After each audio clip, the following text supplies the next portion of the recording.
आज बाळासाहेब ठाकरेंची 100वी जयंती. मुंबईतील षण्मुखानंद सभागृहातील कार्यक्रमात ठाकरे बंधू एकत्र येणार. निवडणूक निकाल केडीएमसीतल्या युतीनंतर पहिल्यांदा भेटणार.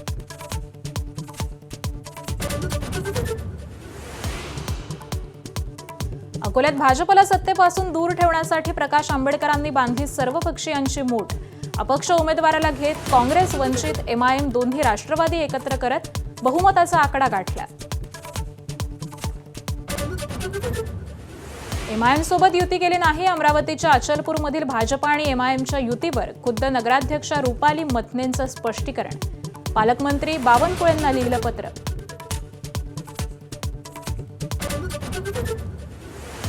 महाडमधील राडा प्रकरणी मंत्री भरत गोगावलेंच्या मुलाच्या अटकपूर्व जामीन अर्जावर आज सुनावणी. विकास गोगावलेंना सकाळी 11 वाजेपर्यंत पोलिसांना शरण जाण्याचे हायकोर्टाचे आदेश.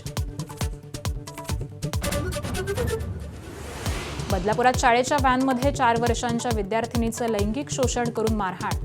पोलिसांकडून आरोपीला अटक. स्कूल व्हॅन मालकाला 24,000चा दंड, परवानाही रद्द.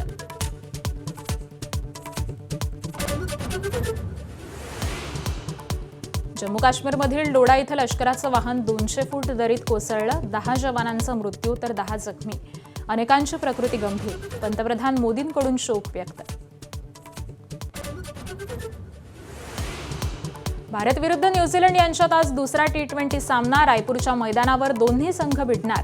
टीम इंडिया मालिकेत 1-0 आघाडीवर. पुण्यातील उद्योगपती आदर पूनावालांकडून IPL मधील बंगळुरू संघ खरेदी करण्याची इच्छा व्यक्त. रॉयल चॅलेंजर्स बंगळुरू संघासाठी भक्कम आणि स्पर्धात्मक बोली लावणार असल्याचं स्पष्ट केलं.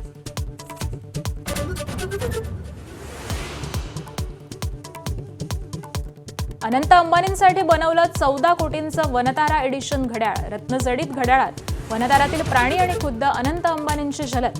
सोशल मीडियावर तुफान चर्चा.